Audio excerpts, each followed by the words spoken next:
분도 한번 인사하겠습니다. 참 잘 오셨습니다. 네. 끝날 시간이 됐는데 이제 설교를 시작하죠. 네, 뭐 길게 하지는 않을 거고요. 그리고 지난 시간에는 예수님이 이제 바리새인들의 잘못을 지적하시고 또 하나님이 말씀하신 본질적인 결혼의 원리를 말씀하신 내용을 살펴봤습니다. 오늘은 그 이후에 곧바로 벌어지는 일인데요. 여러분, 우리가 기억해야 될 것은 지금 예수님이 계시는 장소는 아주 사람이 많은 장소였다는 점을 기억할 필요가 있습니다. 19장을 시작할 때 예수님께서 예루살렘을 향해 가셨는데, 그 길을 가시는데 큰 무리가 예수님을 따라다녔고, 예수님께서는 그 사람들의 병을 고쳐주셨다고 했습니다. 예수님이 가는 곳에 지금 많은 병자가 나왔고요. 또 그 다음에는 예수님을 공격하기 위해서 바리새인들이 또 나온 거고요. 오늘은 이제 어린아이들이 나오는 장면, 그 이야기를 하고 있습니다. 그래서 간단하게 오늘 이 말씀을 통해서 어린아이들을 향한, 어린아이를 대하는 세 가지의 모습을 한번 살펴보도록 하겠습니다. 첫 번째는 어린아이들을 향한 부모들의 모습입니다. 오늘 13절을 한번 같이 읽어보겠습니다. 13절 같이 읽겠습니다. 시작. 그때 사람들이 예수께서 안수하시고 기도해 주심을 바라고 어린아이들을 데리고 오매 제자들이 꾸짖거늘. 자, 여러분, 저는 이게 별거 아닌 것 같은 말씀인데 이 말씀에 큰 도전이 됐습니다. 왜냐하면 사람이 너무 많아요. 예수님께 가려면 그 혼잡하고 사람들이 막 모여있는 그 틈을 뚫고 가야 되죠. 어떻게든지 그 아이들이 정말 예수님 품에 안겨서 안수를 받고 기도를 받게 하려고 그 틈을 뚫고 갔기 때문입니다. 누가요? 사람들. 누구예요? 부모님들이죠. 부모들이 그 어린아이를 정말 주님 앞에 안기려고 정말 뚫고 갔다는 점.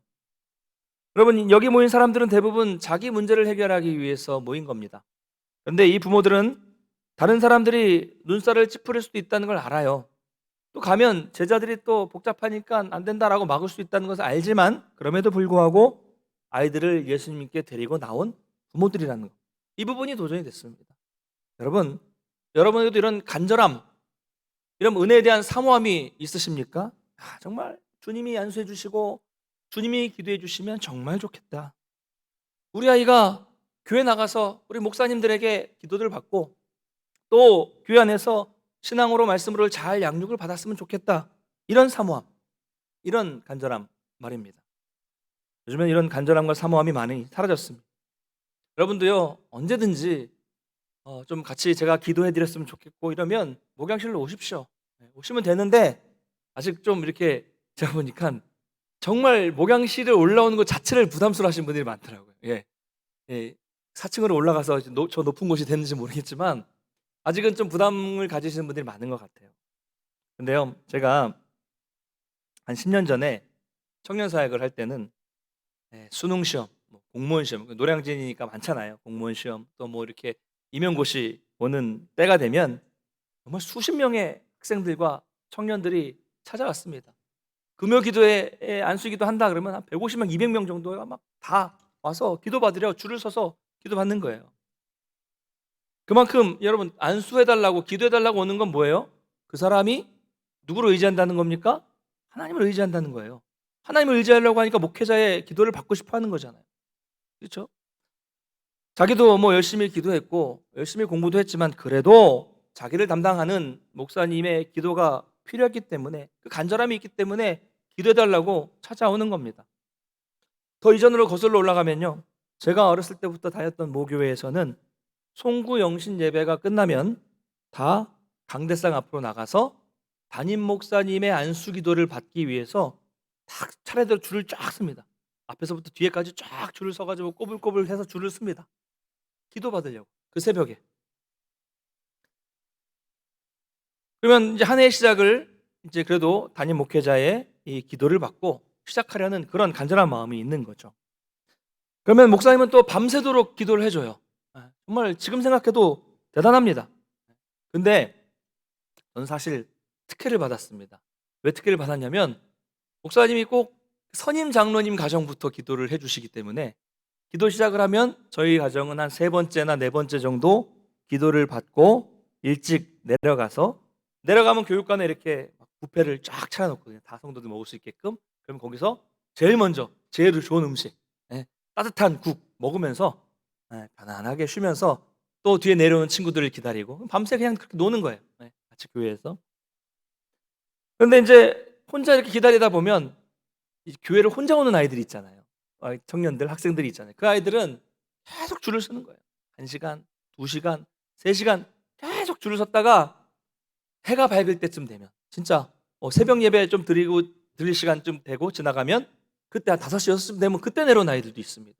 그때까지 우리는 놀고 있는데 그렇게까지라도 기다려서 기도를 받는 거죠. 왜요? 사모함이 있으니까. 간절함이 있으니까 뭐 3, 4시간을 기다려서라도 계속 기도를 받고 내려오게 되는 겁니다. 여러분 바라기는 여러분에게도 이런 간절함, 이런 은혜에 대한 사모함이 있으시기를 간절히 축원합니다. 당연히 목회자가 예수님은 아니지만 자신의 영혼을 담당하는 목회자가 함께 기도해 주는 것에 대한 기대감이 없이 신앙생활을 한다? 이건 말이 안 됩니다. 이건 이상한 신앙이에요. 그렇죠. 여러분 오늘 아이들이 나오는데요. 특별히 여러분 자녀들의 신앙은 어떻습니까? 더 심각하죠 요즘에는. 여러분 제가 질문 드릴게요. 여러분의 자녀들과 손주들을 세상 가치관에 물든 자녀로 키우고 싶으십니까? 아니면 예수님 성품을 닮은 아이로 키우고 싶으십니까? 그렇죠. 물어보나 마나죠. 그런데 실제로 자녀를 양육할 때를 보면 여러분이 하시는 대답과 다르게 양육한다는 것을 발견하게 되면 대부분 그래요. 다릅니다. 정말 우리는 우리 자녀들, 손주들을 이 약한 세대 속에서 세상의 세계관이 아니라 기독교 가치관을 가진 아이로 양육하기 위해서 성경을 통해서 잘 양육해야 됩니다. 그러나 대부분 이 신앙교육과 이 성경교육에는 별로 관심이 없으세요. 없으십니다. 한마디로 신앙교육열이 없다는 거죠. 신앙에는 교육열이 없어요. 온통 어렸을 때부터 영재교육, 뭐 조기교육, 무슨 교육 이런 것에만 관심을 쏟고 유치원생 때부터 교육열이요. 어마어마합니다. 그리고 아이들이 좀 크면 종일 학교와 학원에 맡기는 게 현실이죠. 물론 필요합니다. 다 필요해요. 그러나 그런 교육과 이 신앙 교육을 하는 것을 비교해 보면, 이 세상 교육과 신앙 교육을 딱 비교해 보면 그 저울추가 어떻게 됩니까? 신앙 교육은 축축 올라가고 이 세상 교육이 훨씬 더 무겁게 비중을 차지하면서 교육을 시키는 것이 이 우리 성도들의 현실이라는 거죠. 심각한 문제입니다. 그렇게 세상 교육 위주로 시키면서 교육을 시키면서 아이들의 신앙이 자라기를 바란다? 이건 난센스입니다. 말이 안 되죠. 특히 중직자분들도 그래요. 중직자 중에서도 자녀가 고등학교 3학년이 되면 잠깐 교회를 끊어버리는 거예요. 이걸 당연하게 생각한다는 거예요. 마치 학원을 다니다가 잠깐 끊는 것처럼 교회를 그냥 쉽게 끊는 거예요. 1년 동안 교회 끊음 이렇게 딱 해버리는 거죠. 제가 고등부 사역을 할 때도 중직자 부모님이신데 너무 죄송한 그런 표현도 없고 표정도 아니에요. 강도사님 올해만 좀 제 아이 봐주세요. 이러면서 공부를 위해서 신앙을 1년 동안 멈추는 것을 너무 쉽게 허락하신다는 거죠. 그것도 중직자가. 자, 여러분 생각해 보겠습니다.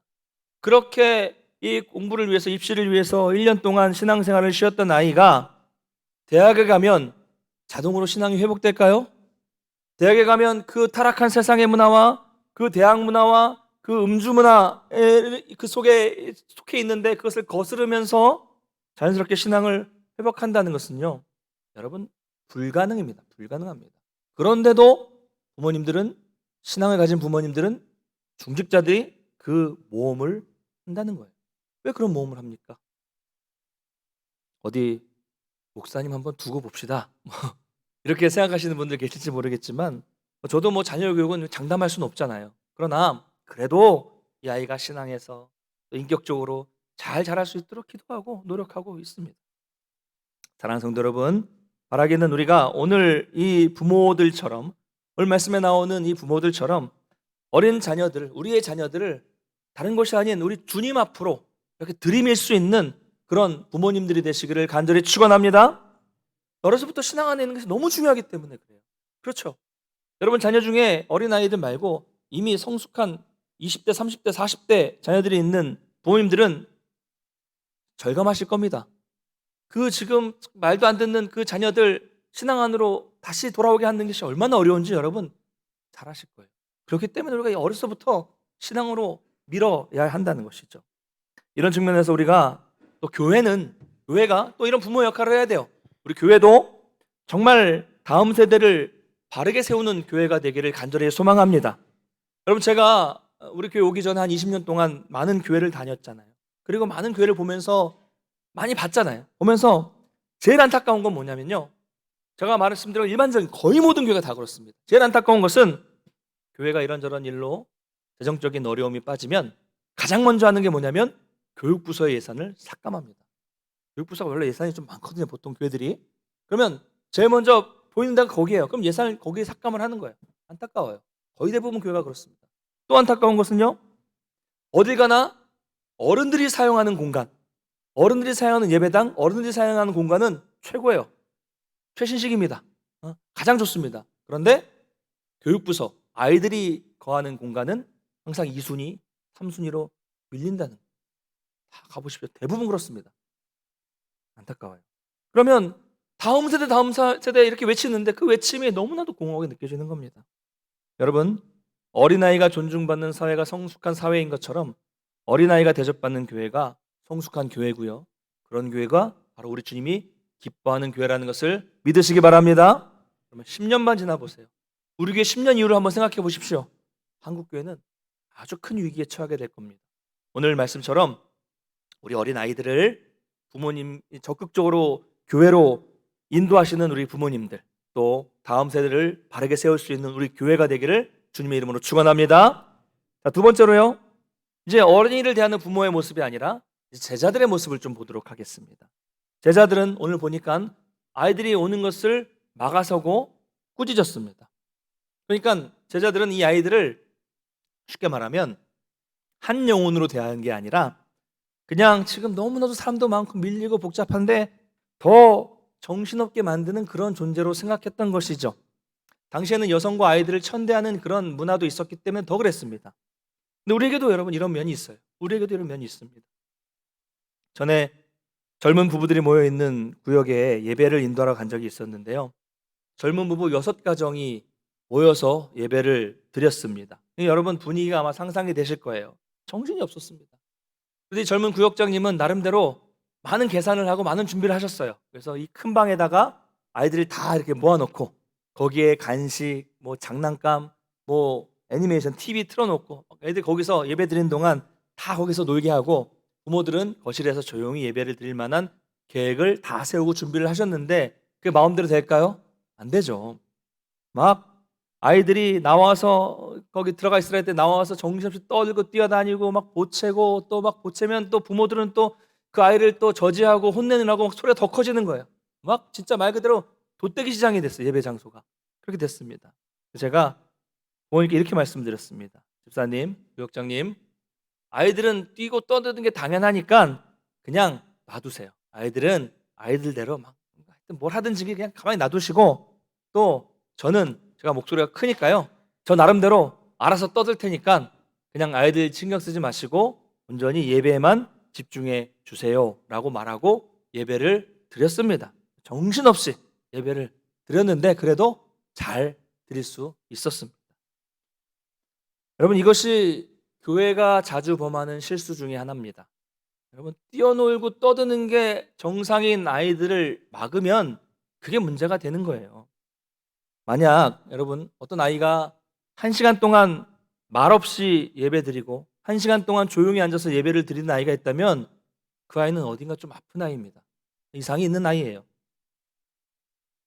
어른들이 좀 이해하고, 자녀 다 키워보셨으니까 알잖아요. 이해하고 좀 여기서 애들 막 시끄러워도 적응하면 됩니다. 우리가 안 해봐서 그렇지 적응하면 돼요. 제가 뭐 7살짜리 아이가 있다고 그런 게 아니라 시끄럽다고 아이들을 말리고 막고 막 꾸짖거나 우리 교회에서 좀 그러지 말자는 거죠. 예수님도 제자들이 막는 것을 금하셨습니다. 아이들을 있는 그대로 받아주고 한 영혼으로 대해주라는 거죠. 이런 면에서 교회도 아이들의 특성을 이해할 필요가 있습니다. 너무 잘 알잖아요. 아이들의 특성을 잘 이해하고 아이들이 막 떠든다, 시끄럽다, 뛰어다닌다 뭐라고 하기 전에 애들이 뛰어놀고 떠들어도 아무 예배 드리는데 지장이 없는 환경을 교회가 먼저 만들어주는 게 중요합니다. 그러고 나서 뭐라고 얘기해야죠. 애들 뛰어노는데 뛰어놀라고 하지 말고 먼저 환경을 우리가 만들어줘야 돼요. 마찬가지로 장애인이 우리가 비장애인과 상관없이 불편하지 않게 예배를 드릴 수 있는 환경을 먼저 만들어주고 예배를 드릴 수 있도록 해야 하는 겁니다. 그게 교회의 역할입니다. 바라기는 우리 교회가 언제나 연약한 사람들의 입장을 이해하고 예수님의 사랑을 실제로 실천할 수 있는 그런 교회가 되기를 간절히 소망합니다. 마지막 세 번째, 그러면 부모님의 모습, 제자들의 모습, 이제 예수님의 모습입니다. 예수님의 모습을 좀 보겠습니다. 예수님은 항상 아이들을 소중히 여기셨어요. 그래서 제자들의 이 행동을 책망하시고 어린아이를 용납하고 금하지 말라라고 말씀을 먼저 하십니다. 그러니까 이 말씀은 아이들도 아무것도 모르는 골칫거리처럼 대하지 말고 정말 소중한 한 영혼으로 대하라는 말씀이죠. 이처럼 여러분 부모님들도 우리 성도님들도 아이들이 예수님께로 가는 것을 막지 말아야 됩니다. 좀 더 적극적으로 말씀드리면 아이들이 은혜의 자리로 갈 수 있도록 그런 장을 마련할 수 있어야 한다는 것입니다. 여러분 교회는 절대로 성별과 나이에 따라서 사람을 차별하는 곳이 되어서는 안 됩니다. 성별도 나이도 차별이 있어서는 안 돼요. 왜 그렇습니까? 구원에는 차별이 없기 때문입니다. 예수님도 차별하지 않으셨습니다. 우리 예수님께는 누구나 어느 누구나 나이가 많건 적건 남성이건 여성이건 어떤 사람이든 간에 똑같이 나아갈 수 있습니다. 어린이도 구원받아야 할 소중한 영혼이라는 것을 기억하시기를 바랍니다. 그리고 예수님은 또 뭐라고 말씀하시냐면 천국이 이런 자의 것이다 라고 말씀을 하십니다. 그러면서 친히 그들에게 아이들을 다 안아주시고 안수해 주셨어요. 여러분 이것은 얼마 전에 제가 18장에서 설명을 드렸는데요. 간단하게 아이들의 특성 두 가지를 말씀드리면 어린 아이들은 정말로 부모를 절대적으로 의존할 수밖에 없습니다. 왜 그렇습니까? 부모를 의지하지 않으면 그 어린 아이들이 아까 예배에 봤잖아요. 그 아이들이 1살 이제 막 몇 개월 안 된 애들이 어떻게 살아요? 못 살죠. 부모를 의존할 수밖에 없는 겁니다. 절대적으로 의존합니다. 아이들은 절대적인 의존성을 가지고 있습니다. 또한 두 번째로 어린아이는 어때요? 아주 순수한 마음을 가지고 있습니다. 제 아이가 이제 요즘 7살인데 요즘에는 아이가 이제 제가 뭐라고 말을 하면 꼭 한번 물어봐요. 아빠, 진짜야 가짜야? 아빠, 진짜예요 거짓말이에요? 막 그럽니다. 이제는 안 거예요. 예전엔 몰랐는데 이제는 아빠가 말하는 것 중에는 농담도 있고 아닌 것도 있다는 것을 알아가지고 다시 물어봐요. 진짜야 가짜야? 물어봅니다. 그런데 더 어릴 때는 제가 그 아이가 얘기를 하다 보니까 야 이거 내가 아이에게 농담해서는 안 되겠구나 싶은 생각을 한 적이 있었어요. 절실하게 한 적이 있었습니다. 왜냐하면 아빠가 말하면 아이는 제가 농담으로 말해도 그게 정말로 진짜인 줄 알아요. 그래서 엉터리 말을 해도 아 그렇구나 하고 진짜 받아들이는, 진짜 믿는 거예요. 여러분 이렇게 어린아이는 절대적인 의존성을 가지고 있고 순수하게 믿는 그런 순수성을 가지고 있습니다. 이처럼 여러분 천국은 어린아이처럼 겸손하게 하나님만을 절대적으로 의존하는 자일 것입니다. 할렐루야. 또한 천국은 말씀 임할 때마다 아 그렇구나 라고 순수한 마음으로 받아들이는 사람의 것입니다. 할렐루야. 바라기는 여러분께서 여러분 가정에 교회에는 아주 이런 어린아이를 보실 때마다 정말 부모를 의존하는 그 모습을 보시고 또 뭐 말을 하면 아 그렇구나라는 순수한 마음을 보시면서 여러분 우리의 신앙이 어떤 것인구나, 우리 믿음이 이런 것이구나, 하나님을 향한 믿음이 무엇인지를 배울 수 있게 되시는 성도님들 되시길 간절히 소망합니다. 말씀을 맺겠습니다. 사랑하는 성도 여러분, 세상 일에만 자녀들을 경쟁적으로 밀어넣지 마시고 하나님을 향한, 하나님을 아는 이 간절함, 사모함을 가지시고 우리 자녀들을 이 신앙의 자리로, 교회로 정말 간절하게 밀어넣으시는, 보내주시는 여러분 되시기를 주님의 이름으로 축원합니다. 또 우리 교회가 아이들을 볼 때 시끄럽고 정신없고 막 이런 생각하지 마시고 이 아이들도 정말 소중한 한 영혼이다라는 마음으로 아이들을 대해주시길 바라겠고요. 마지막으로 저 여러분이 어린아이 같은 마음으로 정말 나는 하나님의 은혜가 아니면 살 수 없습니다. 하나님을 붙잡지 않으면 난 못 살아요 라는 의존, 하나님의 말씀이 임하시면 그 말씀은 하나님의 말씀입니다, 내가 그대로 믿고 순종하겠습니다, 이런 순수성 가지셔서 이 땅에서 날마다 하나님의 천국을 맛보고 풍성한 은혜를 누리며 살아가는 우리 모든 성도님 되시기를 주님의 이름으로 간절히 축원합니다.